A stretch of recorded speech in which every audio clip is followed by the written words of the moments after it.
Hey everybody, what is going on? I am Maximus Rex and this is Big Baby Reviews. Today is JAE LEE Day, so we're looking at the next issue of his Wildcats Trilogy miniseries. This is issue number 2, cover dated September 1993. Why is it called Wildcats Trilogy? The only reason I can ascertain has nothing to do really with the story, just the fact that there's 3 issues. I guess the image guys thought that was kind of clever. Looking at this cover here, pretty typical pose of that JAE LEE uses in the early 90s for his characters on the cover. No background, minimal background, kind of a head-on shot of the character in a cool pose. Did that on Strike File, did that on Namor, and now he's doing it here with Zealot, one of the Wildcats characters.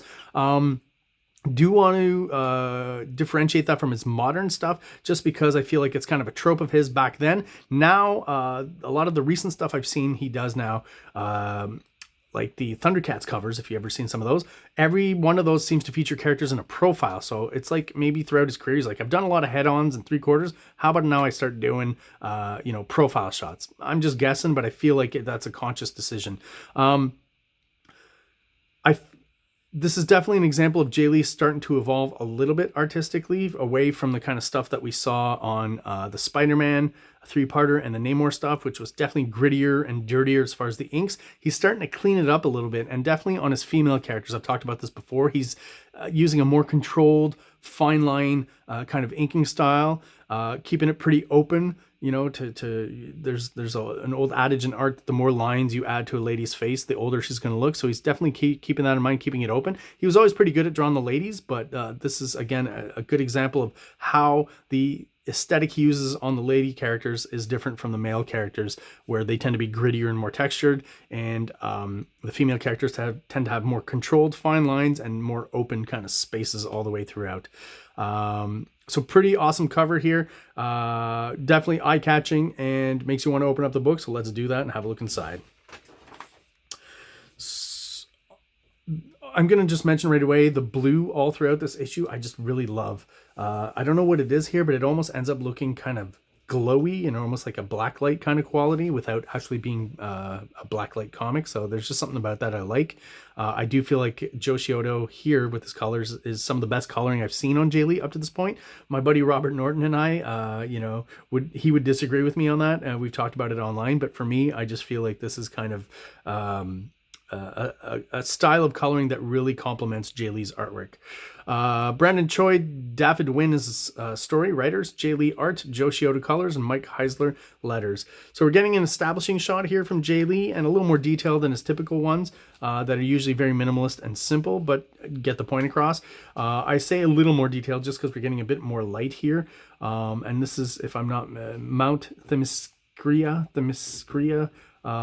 If you don't know this, basically, Zealot and her band of Amazon sisters are based on the ancient Amazon legends. So kind of like Wonder Woman. I didn't know this as a kid right away when I was reading Wildcats, but yeah, it becomes pretty obvious after a while that they're treading the same kind of ground when it comes as it comes to mythology here.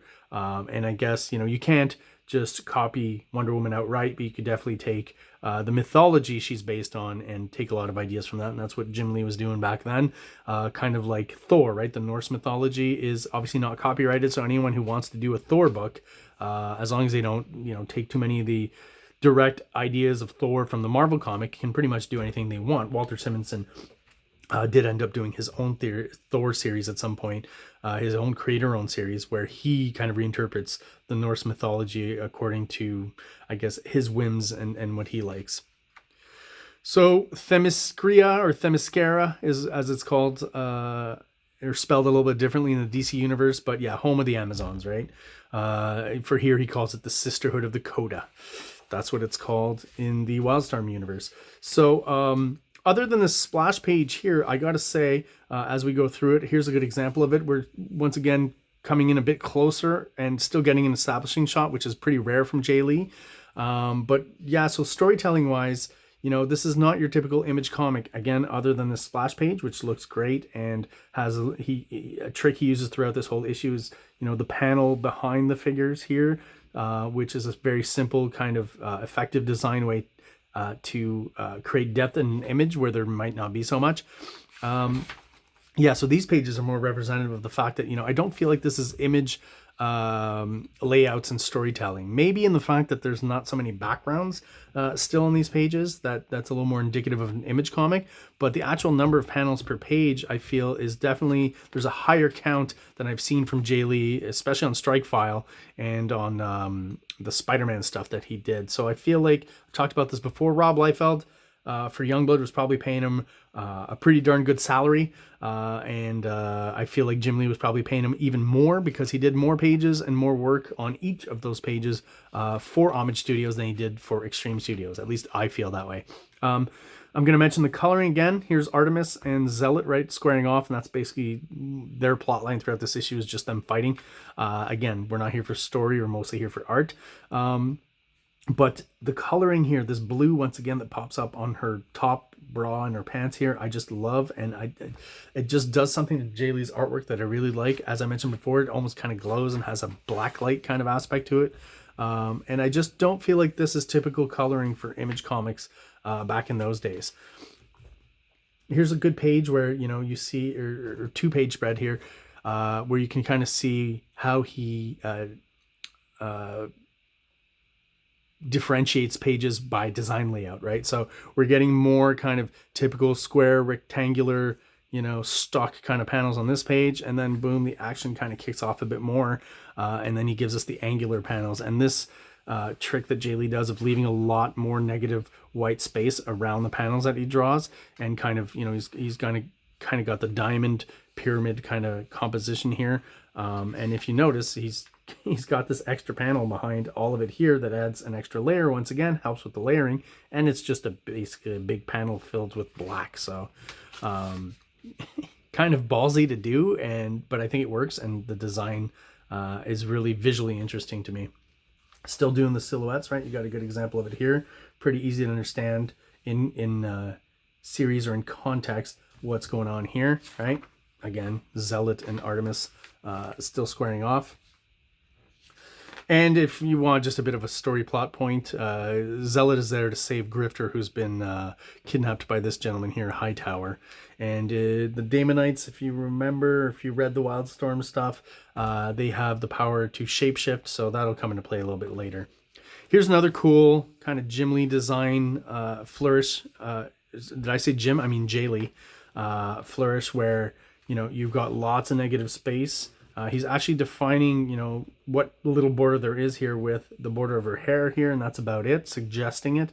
Lots of white negative space here and a kind of circular composition for the characters, you know, coming into this environment. You know, Void is kind of their teleporter, so this is almost like the whole New Gods boom tube kind of concept, and how the Wildcats can get from one place to another real quick. It's a very convenient plot device, right, to have Void there to teleport them all across the globe, basically. And again, if you look at the ladies here, you know, compared to Maul, right, he's got a lot of shadow and kind of dark, dirty texture here. The ladies quite clean as far as at least their fleshy bits and stuff, right? The costumes tend to have a little more texture on it, but I feel this is more reflective because her costume is metal. And little things like just even her hair and how he kind of, you know, just, it almost looks like Spawn's cape a little bit, almost like paper or origami. And yeah, once again, look at these two pages. Like I was, like I said, going through the book before the review, I was actually amazed at the number of panels here. Lots to read too. Like, you know, maybe the Chris Claremont influence is still there, and a lot of these, you know, amateur kind of image writers were very wordy. I feel especially with maybe more the Wildstorm books than like some of the Extreme books as well, but it was maybe a little bit more common because a lot of the artists had come from that X-Men world, right? So things like Wildcats and not Homage Studios, but Top Cow, Cyberforce, there was a lot to read, which is generally, to be honest, not what we were into back in the day. We just wanted nice, big, cool, big drawings, and I still kind of feel that way as I go through these books. It's a little tedious to have to read all this stuff, and I don't feel like any of it really, you know, a lot of it is just kind of character development that should be in the dialogue more so than in the narration.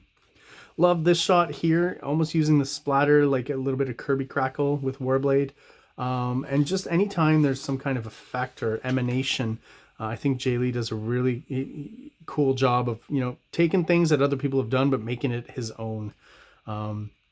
Still doing some of those exaggerated proportions here. You can see, right, like just the huge upper body and the tiny waist. Pretty much a JAE LEE staple at this point. So I've talked before about his evil minions, right, that all kind of look the same. He tends to go for the kind of cyborg zombie model here. You know, we've seen similar ones definitely in Youngblood Strike File and in that 3-part Spider-Man deal that he did. And even in Namor, they weren't cybernetic, but some of the background kind of minions definitely had this same kind of look. It's a thing he uses over and over in the background here to create at least a bit of background, right? He uses the minions and in a lot of silhouette to do that. So that's definitely a JAE LEE trope that we see a lot of. I really like this shot here. It's very small and simple shot of Spartan here, but there's just something about it here that I really like. He kind of lightens up on the textures and stuff and uses more of a fine, clean line here, and I think it works really well. And again, because of the number of panels, we're getting some smaller, very small JAE LEE drawings that I'm not used to seeing as, you know, especially something like Youngblood Strike File. And even the Spider-Man 3-parter is almost all like splash pages. I think the balance here, storytelling-wise and splash page-wise, is much better in Wildcat's trilogy than it is in his other stuff before this. And, you know, just enough background when it's needed, right? And you know, usually he'll give us maybe one shot of background on each page, and that's all we get. But when he does, I mean, it's pretty evocative and it's well done. Just maybe a little bit more of it would be fun, but I guess that's not really part of his style at this time. And again, if the style's working for him and, you know, it's allowing him to meet deadlines and you know, throw out, you know, lots and lots of pages at a high rate, still in 1993, probably getting paid tons to do these, more power to him. And here's where we get our Daemonite, who's shapeshifted into Voodoo, attacking Spartan here and basically putting him out of commission completely. We get some interesting effects here. What this says is they're calling it a matter distortion pod that they're using on Warblade, and just getting some crazy kind of artistic interpretations of distorted form, Warblade's distorted form. Kind of reminds me of the stuff in X-Men with Proteus, or Protus, he was called. You know, I remember one of those early classic X-Men comics that I read had Wolverine and Nightcrawler, I believe, I'm pretty sure, just getting distorted and twisted and stuff. And it was slightly weird and traumatic to me as a kid, you know. I'm sure I'd be fine looking at it now, but back then it was just very disturbing, to be honest, before I was really into comics and understood the language of comics. Maybe I was just too young to be looking at those comics. I'm not quite sure. Interesting kind of use of the wide cinematic panels here. Once again, not quite giving us the straight angled panels, giving us the angles, which right away just helps to make the pages a little bit more dynamic, since there's not, you know, that much dynamic action going on here. Again, every time I turn the page, I'm very surprised at the number of panels on each page. If we just count them for fun, 1, 2, 3, 4, 5, 6, 7 on this one, 1, 2, 3, 4, 5, 6, 7, 8. I missed that one. So yeah, JAE LEE definitely not skimping on the panels or the storytelling. And again, just looking at these pages, you know, forget the art, and I'm just looking at the color scheme. I just love it. There's something about this book that every once in a while, when they throw in like a light green on top of all that purple and blue, I just think it really works and creates a pretty interesting sense of contrast. Here we're getting kind of JAE LEE's version of the Trojan horse, right? I believe is what's going on here. Pretty interesting, the Trojan horse legend. And little details like, you know, the Amazons in here, the Coda sisters, they all have face paint. So you're taking the opportunity here, I think I mentioned it last issue, but I'll mention it again, just to do that JAE LEE full silhouette where you just see the eyes and some other element, which I think is always very cool, very graphic, and a smart way to move on to the next page as well. And in spite of all the inking grit all the way through and the lack of backgrounds and stuff, I mean, it's still pretty easy to follow what's going on all throughout these pages. Just picking up on this now, I don't know, again, if I've talked about in the past on Namor, I felt like he was working full bleed and that Marvel was just not heeding that or understanding that and still printing the pages up in the regular formats where there's kind of a negative space all around. I don't know if he's doing that here or if it's something he's doing on purpose. It almost feels like, right, he could just be drawing the page here and all of this is added, or maybe he did full bleed with this black ink all the way here and decided he still wanted a white border. I'm not quite sure what's going on there with the JAE LEE full bleed or not on some of these comics. It's always a little bit confusing to me whether that's a conscious choice or some sort of production issue. So yeah, I don't know if these pages were meant to go butt up all the way to the edge of the page and be full bleed, or if you wanted that white border, but that is what we got here. But then you get pages like this, right, where there's not this black border, and that's kind of a weird way to end off the leg here. That gets, you know, he just threw a line in and the color's finishing it off, so that's an odd one, which leads me to believe that maybe he was doing full bleed and it was being printed not full bleed. Again, I don't know for sure. I'd certainly like an answer to that at some point, but I don't know how I could get that. This one's kind of funny because the quality of the art on the screen there is a little bit different, almost as if this was drawn or blown up bigger on the page, which again doesn't bother me because it kind of works in the fact that it's on a screen here and creates a different aesthetic for the screen illustration than what we got back here. Always, JAE LEE, I gotta say, was always pretty good at drawing the lady butts. There's a good example of it there. And like I said, this is, again, just basically a whole fight between Zealot and Artemis all throughout the issue, to end with the other Coda sisters showing up. And are they going to be against Artemis? Are they going to be against Zealot? We don't know for sure. Thankfully, both of them are surprised enough to mention the two names of at least two of these three ladies here. So we've got Andromach, not quite sure how to say that, and Majestrix. So who's who? I'm not quite sure. So it says, "Greetings, sisters. I did not expect such a touching reunion after all these years. Though I regret interrupting your special moment here, there's important business to be resolved. The heretic must die." I assume that's Zealot because she left the Codas, right? But, you know, I guess we'll find out next issue if they're really going after Zealot, Artemis, or maybe both. This was fun. I talked about this pinup last issue. I'm sure that it was an ad. I'm pretty sure in Wildcats Trilogy 1. But what's fun here is we get an actual preview of some of the Travis Charest art, which is amazing. MODOK's in this one for some reason. Obviously, you know, kind of an image version of MODOK here, not the original. And what I've talked about before about Travis Charest is how, you know, he does have a style that's reminiscent of Jim Lee, but I feel like that's mostly in the aesthetic and the inking, right? There's just something already that I feel he's stronger at than Jim Lee is I guess the layout and the compositions. You know, even though he's younger than Jim Lee and using a lot of his aesthetic, I feel like even his contrast between dark and light is just already a little bit better than Jim Lee's. You know, maybe I'm a heretic for saying that. I don't know for sure, but and I mean, you know, he's totally going for the Scott Williams, Jim Lee kind of ink look. But there's just something a little bit stronger about his anatomy and his postures and his characters and stuff. That I feel that Jim Lee's figures are just a little bit stiffer maybe than what Travis Charest is laying down here. Unfortunately, we only get those 4 pages, but what beautiful art they are. And I'll have to look into this and see if I can get these issues and buy them, because I would like to review them at some point, because they are gorgeous. If we're going to be focusing on art, we definitely have to look at some of that stuff. Oh yeah, and this was the crossover that was going on. Okay, so when Wildcats and Cyberforce started off with their regular series here, I remember that. That's kind of where I trailed off. I remember buying those first few issues, and just, you know, the art was pretty cool. It was Mark Silvestri on Cyberforce, Jim Lee on Wildcats, but just the story was not engaging me at all, and I actually stopped collecting both series during this crossover.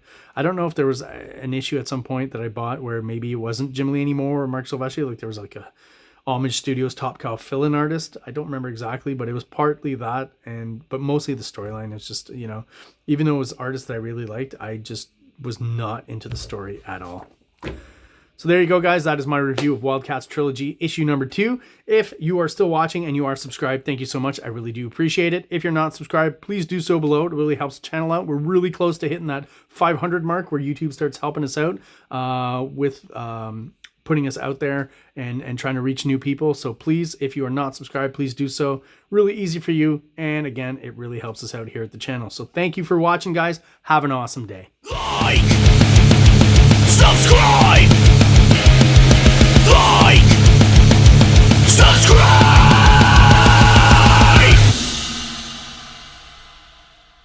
King Comics presents Big Baby, Volume 1, Issues 1 to 13, 204 pages of story and art. King Comics also presents Star Crasher one-shot, 32 pages, cosmic sci-fi surrealist adventure. You can find these fine comics at KINGCOMICS.CA, at MaximusRex13 on Instagram, or on Facebook, MaxRex or Big Baby.